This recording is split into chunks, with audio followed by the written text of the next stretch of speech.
कुछ दिनों में आपके हाफ ईयरली एग्जाम्स है जिसमें 90% बच्चा ऐसा है जिसने अभी तक कुछ भी नहीं पढ़ा है। मुझे रोज के हजारों बच्चों के ईमेल आते हैं कि दीदी हमने कुछ नहीं पढ़ा, हमारे कुछ दिन में हाफ ईयरली ये हो गए एक बच्चे। दूसरा सबसे बड़ा प्रॉब्लम हाफ ईयरली में ये है कि भैया नंबर आपके कम आते हैं क्योंकि स्कूल टीचर्स पेपर बनाते हैं और वो पेपर आपका टफ बनाते हैं ताकि आप बोर्ड एग्जाम्स को लाइटली ना ले। और तीसरा सबसे इंपॉर्टेंट पॉइंट ये है कि बेटा अगर हाफ ईयरली में नंबर कम आ गए तो तुम्हारे पेरेंट्स तुमको नहीं छोड़ने वाले, क्योंकि वो सुनाएंगे तुम्हें, क्योंकि हजारों बच्चे ऐसे हैं जो दुनिया जहान के बैचेस लेके बैठे हुए हैं, बहुत सारी किताबें जिद करके पेरेंट्स से खरीद रखी है, लेकिन जब एग्जाम से नंबर नहीं आएंगे तो आपको वो सारी बातों के लिए अकाउंटेबल होना पड़ेगा। आपको बताना पड़ेगा कि भाई आपके नंबर क्यों नहीं आए। और अगर आपको इन तीनों बातों से बचना है तो ऐसी 5 मिस्टेक्स मैं आज आपको बता रही हूं जो 99% बच्चे करते हैं, क्योंकि अब बेटा वो समय नहीं है कि आप बिल्कुल आपके अंदर एक डेडिकेशन आ जाए कि मैं तो सब कुछ पढ़ूंगा। सब कुछ पढ़ के हाफ ईयरली में आप नंबर नहीं ला सकते। ये मूर्खता वाली बातें आप अभी नहीं कर सकते। ये आपको सेशन के स्टार्टिंग से पढ़ना था। अब अगर आपके हाफ ईयरली में 15 दिन 20 दिन बचे तो हम तो वो पढ़ेंगे ना जो एग्जाम्स में आएगा ही आएगा। एटलीस्ट हम हाफ ईयरली में नंबर तो ले आए, क्योंकि जो हाफ ईयरली के लिए इंपॉर्टेंट है बेटा वही एनुअल के लिए भी इंपॉर्टेंट है और वही प्री बोर्ड्स के लिए भी इंपॉर्टेंट है। तो हम फिलहाल क्या क्या ऐसा पढ़े कि जिससे हम नंबर ले आए, और जैसे हमारे हाफ ईयरली खत्म होंगे तो हमारे पास फिर जो 2-3 महीने हैं उसमें हम शिद्दत लगा के कैसे पढ़े कि ये चीजें हमारे साथ बोर्ड एग्जाम्स के लिए नहीं हो। तो मैं आपको जो बातें बता रही हूं बेटा ध्यान से सुनना, कॉपी लेके बैठो।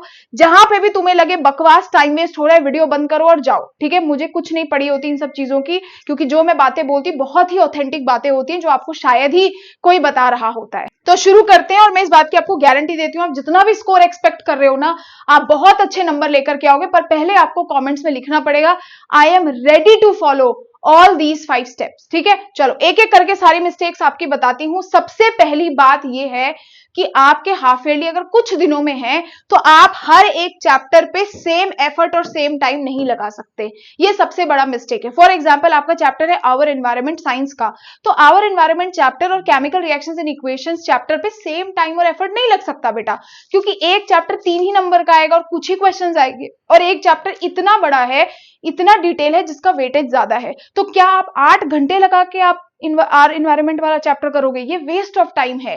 तो वैसे तो आपके सिलेबस में वो चैप्टर नहीं आ रहा है, बट मैं आपको एक बात बता रही हूं कि कैसे आपको अपनी चीजों को ध्यान रखना है कि जो आपका बचा हुआ टाइम है, चाहे 15 दिन चाहे 20 दिन, आपको हर एक चैप्टर को लिख करके पहले ये देखना है कि कौन से चैप्टर की वेटेज ज्यादा है, कौन सा चैप्टर ज्यादा इंपॉर्टेंट है, क्योंकि टीचर्स उन्हीं चैप्टर से क्वेश्चंस आपके ज्यादा पूछेंगे, चाहे स्कूल टीचर्स हो चाहे बोर्ड एग्जाम्स के टीचर्स हो। एग्जाम्पल के लिए आप मुझे एक बात बताओ कि क्या आप एक छोटा सा चैप्टर एग्जाम से हाफ ईयरली से 2 दिन पहले पढ़ सकते हो? बिल्कुल पढ़ सकते हो। पर क्या आप एक बहुत बड़ा chapter metals and non metals जैसा चैप्टर बोर्ड एग्जाम से 2 दिन पहले, हाफ ईयरली एग्जाम से 2 दिन पहले पढ़ सकते हो? शायद नहीं पढ़ सकते। तो वही बात है कि सबसे पहले आप ऐसे एक पूरा सीक्वेंसिंग लगाओ और पूरा का पूरा वेटेज के हिसाब से पढ़ना शुरू करो कि जो चैप्टर ज्यादा इंपॉर्टेंट है उनको पहले कवर कर लिया, ताकि एग्जाम्स के पास जैसे आए भी तो थोड़े बहुत अगर टॉपिक्स रह भी जाए या थोड़े बहुत चैप्टर रह भी जाए जो बहुत ज्यादा वेटेज नहीं रखते तो उनसे कुछ कुछ टॉपिक्स पढ़ के भी आपका काम चल जाएगा, ठीक है। तो आज के बाद से सारे चैप्टर पे सेम टाइम और एफर्ट नहीं लगाना। जो चैप्टर्स इंपॉर्टेंट है उनको ज्यादा टाइम दो, ज्यादा पढ़ो, ज्यादा बार रिवाइज करो, क्योंकि वहां से सवाल ज्यादा बनेंगे।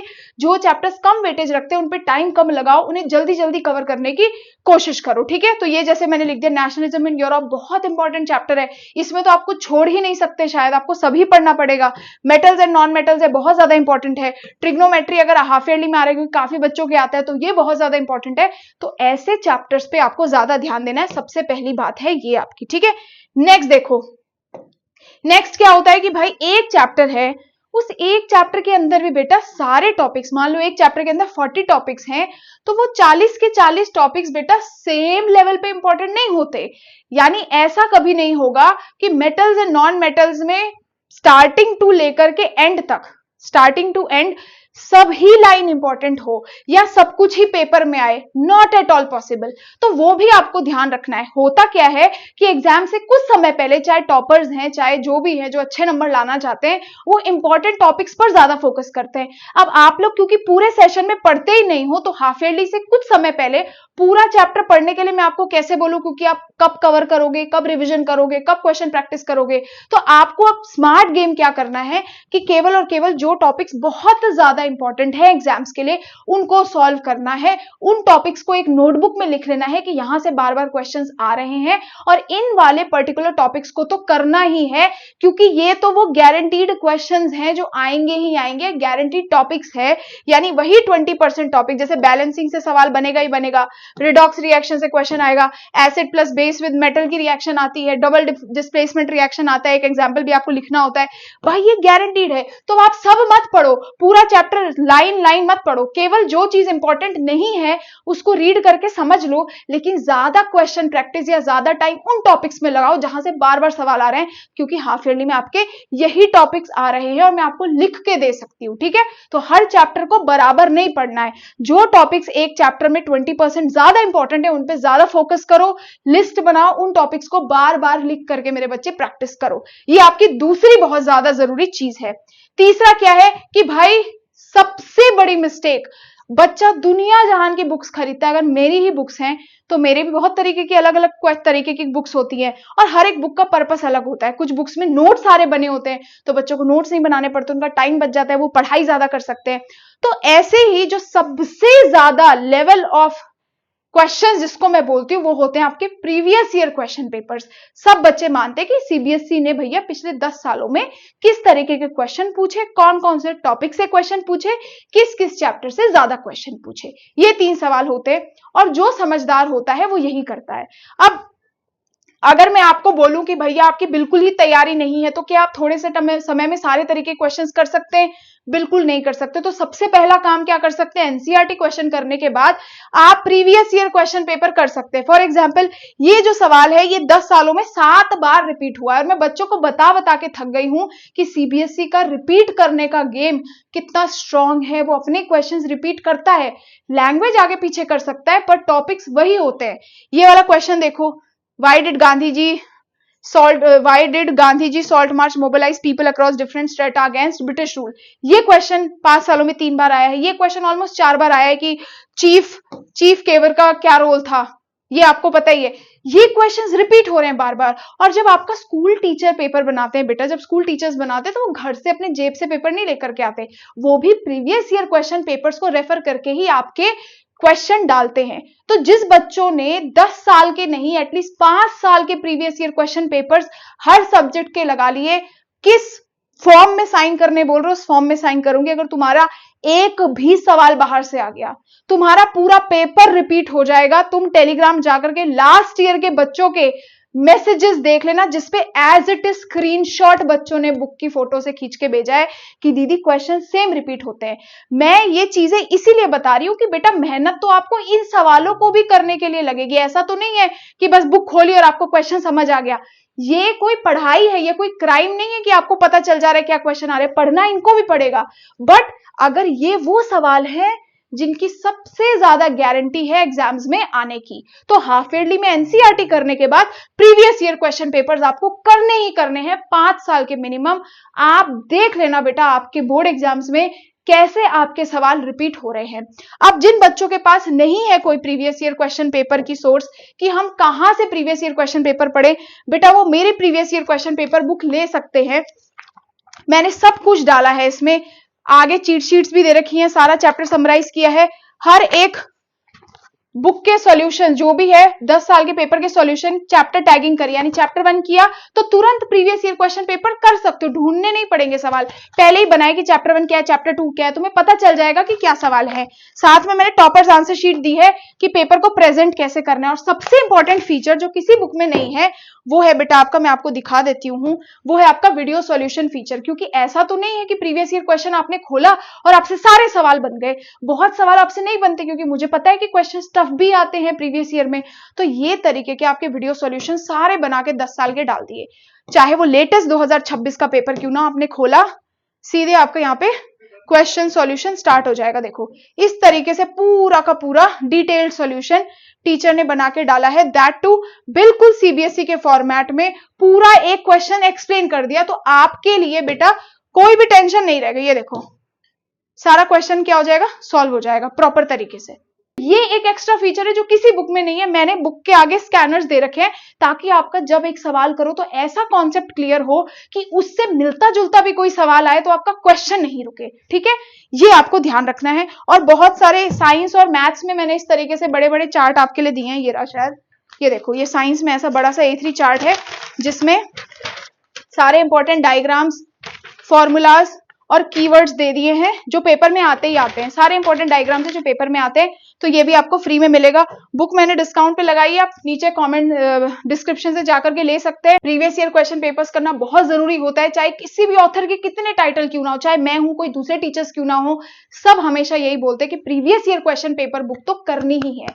उसके अलावा जिसके जो जो टाइटल्स हैं, हर के अलग अलग फीचर्स है, अलग अलग हेल्प है, पर ये नहीं है कि आप previous year question papers ignore कर दोगे। बार बार पेपर देखो, इतनी बार पेपर देख लो कि बोर्ड में जब पेपर आए तो पैनिक नाम की चीज ही एलिमिनेट हो जाए। ठीक है, तो ऐसे आपको स्मार्ट वर्क करना है। नेक्स्ट मिस्टेक जो बच्चा करता है वो ये है कि पेपर प्रेजेंटेशन पे ध्यान ही नहीं देता, हाफ ईयरली में बिना पेपर प्रेजेंटेशन प्रैक्टिस करे चले जाता है।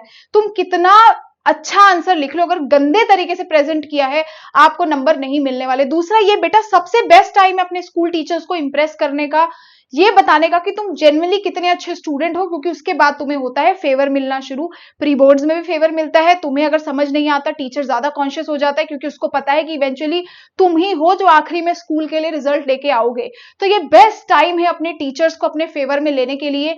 ये गंद बेटा पेपर में प्रेजेंट मत करना, स्कूल टीचर तो फिर नाम पढ़ के अच्छे नंबर दे देंगे, बोर्ड्स में तो नंबर ही नहीं मिलते अगर ये रद्दी प्रेजेंटेशन करोगे। तो हाफ ईयरली में भी बिल्कुल बोर्ड एग्जाम्स की तरह ही आपको पेपर लिख करके आना है। उसको ये समझ के जाना है कि मेरा ये एक डमी बोर्ड एग्जाम हो रहा है। तो इंग्लिश है तो इंग्लिश में इस तरीके से टॉपर ने आंसर लिखा है, चीजों को अंडरलाइन किया, इसीलिए मैंने अपनी पीवाई की बुक में सब सारे सब्जेक्ट्स में टॉपर आंसर शीट डाली है ताकि बच्चा देखे और समझे कि कैसे आंसर्स आपको लिखने हैं, क्योंकि ताकि आपके एटलीस्ट प्रेजेंटेशन में मार्क्स नहीं कटे।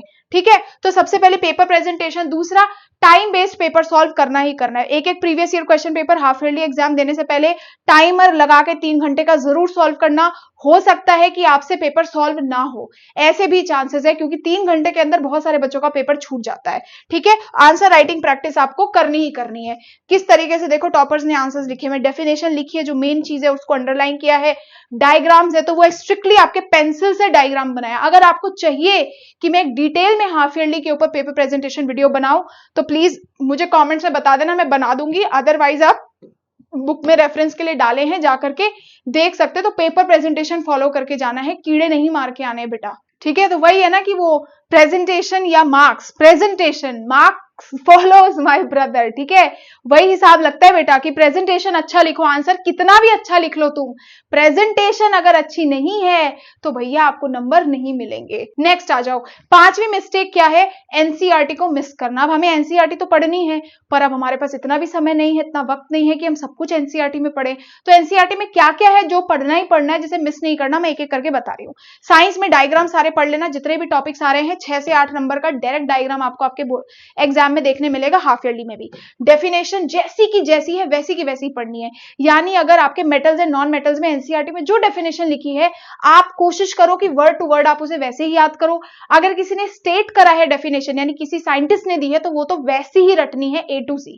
फिर भी मैं आपको ये रिकमेंड करूंगी जो भी डेफिनेशन पढ़ो बिल्कुल एनसीईआरटी एज इट इज याद करो। तीसरा, साइंस में आपको इन टेक्स्ट और बैक एक्सरसाइज करनी ही करनी है, कोई क्वेश्चन नहीं छोड़ के जाना। प्रीवियस ईयर क्वेश्चन पेपर करने से भी पहले आपको ये 2 चीजें करनी ही करनी है। न्यूमेरिकल्स आपको सॉल्व करके जाना है। कोई भी चैप्टर अगर आपका न्यूमेरिकल वाला आ रहा है तो 6 से 8 नंबर आपके न्यूमेरिकल के बनेंगे ही बनेंगे। तो फ्री के 6 से 8 और 8 और आपके 16 नंबर तो ऐसे ही बन गए केवल डायग्राम्स और न्यूमेरिकल्स करके। तो वो चीजें आपको याद रखनी है। एक्टिविटीज भी पढ़ के जानी है डिटेल में, केस बेस्ड सवाल आपके सारे के सारे मेजरली एक्टिविटीज से ही पूछे जाते हैं। ठीक है, ये हो गया साइंस में। मैथ्स में फॉर्मूलाज मिस नहीं करने, सॉल्यूशन जितने भी हैं, सॉल्व एग्जाम्पल्स तो करके ही जाने हैं। बोर्ड एग्जाम्स में आएंगे, इंटेक्स्ट एक्सरसाइज करके जानी है, एक्सरसाइज क्वेश्चंस करके जाने हैं। तो मैथ्स तो आप एक भी चीज मिस नहीं कर सकते। यहां तो थ्योरी चलो आप छोड़ भी सकते हो, अगर आपने नोट्स बना रखे हैं तो बस डायग्राम्स वगैरह करके काम हो जाएगा, पर यहां नहीं बेटा, यहां तो आपको पूरा का पूरा मैथ्स करके जाना है। और सबसे इंपॉर्टेंट जो थ्योरी है ना वो पढ़ के जानी, क्योंकि थ्योरी को समझे बिना मैथ्स में आप सवाल नहीं लगा सकोगे, क्योंकि जैसे ही आपके पास थोड़े बहुत क्वेश्चंस घुमा के आएंगे आपको समझ नहीं आएगा। फिर आ जाओ सोशल साइंस में, मैप वर्क बेटा कर लेना। क्यों करना है मैप, क्योंकि मैप से आपका सवाल आएगा, ज्योग्राफी में आएगा, हिस्ट्री में आएगा। डेफिनेशन प्लस की टर्म्स मतलब क्या है कि भाई डोमिनियन स्टेटस क्या होता है ना, इस तरीके के जो की टर्म्स है। वन पार्टी सिस्टम क्या है, टू मल्टी पार्टी सिस्टम क्या है, तो ये कुछ की टर्म्स हैं जो आपको पता ही होना चाहिए। होल्डिंग टुगेदर फेडरेशन क्या है, कमिंग टुगेदर फेडरेशन क्या है, ये सारे की टर्म्स डेफिनेशन आपको पता होनी चाहिए। नेक्स्ट, जितनी भी इंपॉर्टेंट डेट्स है वो आपको मालूम होनी चाहिए, क्योंकि यहां से आपके पास सवाल बनेंगे। और सबसे ज्यादा इंपॉर्टेंट, पिक्चर बेस्ड क्वेश्चंस, यहां से भी इमेज बेस्ड आपके पास क्वेश्चंस आएंगे ही आएंगे, तो ये आपको करके जाना है एनसीईआरटी में मिनिमम। तो जितना भी है मैंने आपको बता दिया। इसके अलावा प्लीज अभी के अभी टेलीग्राम ज्वाइन करो। मैं कल परसों से आप लोगों के लिए रोज 10-10 क्वेश्चंस बना के डालूंगी जो बहुत इंपॉर्टेंट है। हैंड रिटन टेस्ट होगा। मैं किसी भी सब्जेक्ट का कोई भी क्वेश्चन किसी भी चैप्टर से डाल सकती हूँ, पर एक बात याद रखना बेटा, उसमें से आपको क्वेश्चंस देखने को मिलेंगे अपने हाफ ईयरली एग्जाम्स में। तो टेलीग्राम अभी के अभी ज्वाइन कर लेना ताकि आपको कोई भी दिक्कत नहीं हो। आई होप आपको वीडियो अच्छी लगी हो। Till then thank you so much, bye bye and God bless you.